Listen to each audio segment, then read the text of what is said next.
दुख माँ कबू कहूँ तू बोलो माँ बाप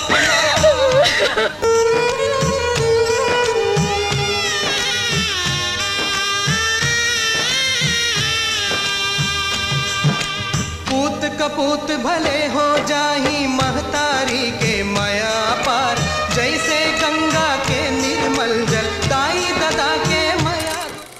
नमस्कार दोस्तों, जय जोहार। छत्तीसगढ़ी सिनेमा के दर्शकों के लिए एक बार फिर बड़ी और बेहद खास खबर सामने आई है। छत्तीसगढ़ की मोस्ट अवेटेड फिल्मों में शामिल झन भूलवमा बाप एल2 को लेकर अब फिल्म के निर्माता निर्देशक सतीश जैन ने इसकी कास्टिंग को लेकर बड़ी जानकारी सामने रख दी है। यानी अब इंतजार खत्म हो गया है कि आखिर इस फिल्म में कौन कौन से कलाकार नजर आने वाले हैं। और दोस्तों, सबसे खास बात यह है कि झन भूलव माँ बाप एल2 सिर्फ नाम से ही पहले पार्ट से जुड़ी हुई फिल्म नहीं होगी, बल्कि इसकी कहानी अलग होगी। हालांकि फिल्म का मूल संदेश एक बार फिर परिवार, माता पिता, उनके त्याग और रिश्तों की अहमियत के इर्द गिर्द देखने को मिलेगा। तो आखिर इस बार फिल्म में कौन कौन से कलाकार दिखाई देंगे? चार भाइयों की कहानी क्या होगी? दीपक साहू किस किरदार में नजर आएंगे? दीक्षा जायसवाल की क्या भूमिका होगी? और सतीश जैन ने नए कलाकारों को मौका देने को लेकर क्या सोच रखा है? साथ ही फिल्म की शूटिंग कब शुरू हो सकती है और इसे कब रिलीज किया जाएगा? इन सभी सवालों का जवाब इस वीडियो में आपको विस्तार से मिलने वाला है, तो वीडियो को अंत तक जरूर देखिएगा। दोस्तों, सबसे पहले बात करते हैं फिल्म की सबसे बड़ी खबर की। झन भूलव माँ बाप एल2 की कास्टिंग अब फाइनल कर दी गई है। फिल्म में मुख्य भूमिकाओं में नजर आएंगे दीपक साहू, दीक्षा जायसवाल, अनिल सिंह, शिवा साहू और सुरेश गोंडाले। फिल्म का निर्माण और निर्देशन सतीश जैन के निर्देशन में होने वाला है और फिल्म सतीश जैन प्रोडक्शन के बैनर तले बनाई जाएगी। अब अगर फिल्म की कहानी और किरदारों की बात करें तो इस बार कहानी पहले पार्ट से काफी अलग होने वाली है। जहां पहले पार्ट में 3 भाइयों की कहानी को दिखाया गया था, वहीं झन भूलव माँ बाप एल2 में दर्शकों को 4 भाइयों की कहानी देखने को मिलेगी और इन 4 भाइयों के साथ उनकी मां के किरदार को भी कहानी में महत्वपूर्ण स्थान दिया जाएगा। दोस्तों, इस फिल्म की सबसे खास बात इसकी कहानी का विषय है। फिल्म के माध्यम से एक बार फिर माता पिता के महत्व को सामने लाने की कोशिश की जाएगी। एक परिवार कैसे बनता है, माता पिता अपने बच्चों के लिए किस तरह अपना पूरा जीवन लगा देते हैं, बच्चों की परवरिश के लिए माता पिता कितने त्याग और बलिदान करते हैं, और जब बच्चे बड़े हो जाते हैं तो वही बच्चे अगर अपने माता पिता को अकेला और बेसहारा छोड़ देते हैं तो उस परिवार पर क्या असर पड़ता है। इन सभी भावनाओं को फिल्म की कहानी के माध्यम से दिखाया जाएगा। लेकिन कहानी सिर्फ परिवार के बिखरने तक सीमित नहीं रहेगी। इसमें एक परिवार के बनने की कहानी होगी, फिर परिवार के बिगड़ने की कहानी होगी और उसके बाद रिश्तों के दोबारा जुड़ने की कहानी भी देखने को मिलेगी। यानी फिल्म में इमोशन, पारिवारिक रिश्ते और समाज के लिए एक महत्वपूर्ण संदेश देखने को मिल सकता है। अब बात करते हैं फिल्म के 4 भाइयों की। इस बार फिल्म में 4 भाइयों की कहानी होगी। बड़े भाई के किरदार में सुरेश गोंडाले नजर आएंगे, वहीं छोटे भाइयों के किरदार में अनिल सिंह, शिवा साहू और दीपक साहू दिखाई देंगे। यानी चारों भाइयों के बीच का रिश्ता फिल्म की कहानी का एक महत्वपूर्ण हिस्सा रहने वाला है। वहीं दीपक साहू फिल्म में लीड रोल में नजर आएंगे और दीपक साहू के अपोजिट दीक्षा जायसवाल दिखाई देंगी।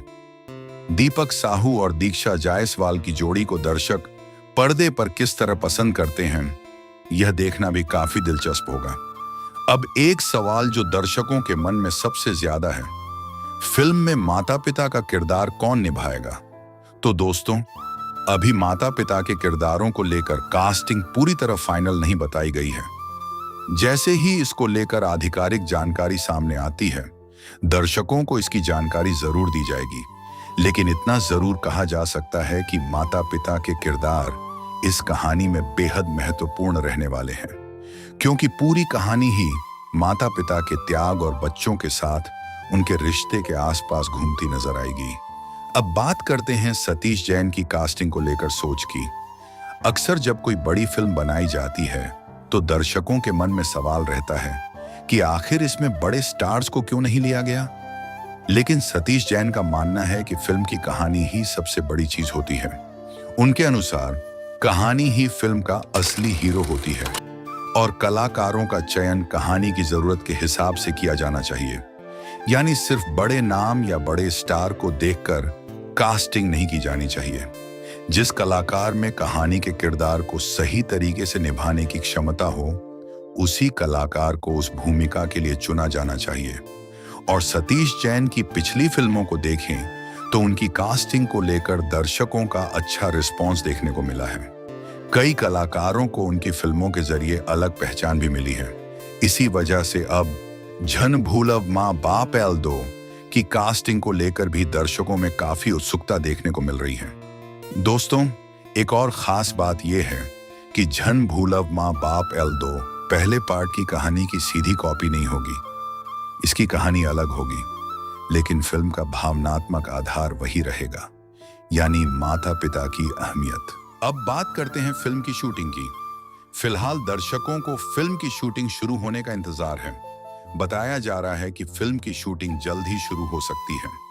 अगर सब कुछ तय प्लान के अनुसार चलता है तो आने वाले समय में फिल्म से जुड़े शूटिंग अपडेट, लोकेशन और बाकी कलाकारों की जानकारी भी सामने आ सकती है। और सबसे बड़ी बात यह है कि फिल्म को 2027 में रिलीज करने की तैयारी बताई जा रही है। यानी अगले साल छत्तीसगढ़ी सिनेमा के दर्शकों को एक और बड़ी पारिवारिक फिल्म देखने को मिल सकती है। तो दोस्तों, अब तक की पूरी खबर को अगर एक बार फिर से संक्षेप में समझें तो झन भूल मां बाप एल दो में इस बार 4 भाइयों की कहानी दिखाई जाएगी। फिल्म में सुरेश गोंडाले बड़े भाई के किरदार में, जबकि अनिल सिंह, शिवा साहू और दीपक साहू छोटे भाइयों के किरदार में नजर आएंगे। दीपक साहू फिल्म के लीड रोल में दिखाई देंगे और उनके अपोजिट दीक्षा जायसवाल नजर आएंगी। फिल्म का निर्माण और निर्देशन सतीश जैन करेंगे और फिल्म सतीश जैन प्रोडक्शन के बैनर तले बनाई जाएगी। माता पिता के किरदारों की कास्टिंग अभी फाइनल नहीं बताई गई है। फिल्म की कहानी पहले पार्ट से अलग होगी, लेकिन इस बार भी माता पिता के त्याग, परिवार की अहमियत और बच्चों के अपने माता पिता के प्रति फर्ज को प्रमुखता से दिखाया जाएगा। और यही वजह है कि फिल्म को लेकर अभी से दर्शकों में काफी उत्सुकता बनी हुई है। अब दोस्तों, आप हमें कमेंट करके जरूर बताइए, क्या आपको लगता है कि झन भूल मां बाप एल दो भी पहले पार्ट की तरह दर्शकों के दिल को छू पाएगी? 4 भाइयों की कहानी आपको कैसी लग रही है? और दीपक साहू और दीक्षा जायसवाल की जोड़ी को आप बड़े पर्दे पर देखने के लिए कितने एक्साइटेड हैं? अपनी राय कमेंट में जरूर बताइए। अगर आपको छत्तीसगढ़ी सिनेमा से जुड़ी ऐसी ही लेटेस्ट और महत्वपूर्ण खबरें लगातार चाहिए तो हमारे चैनल को लाइक करें, वीडियो को शेयर करें और चैनल को सब्सक्राइब जरूर करें।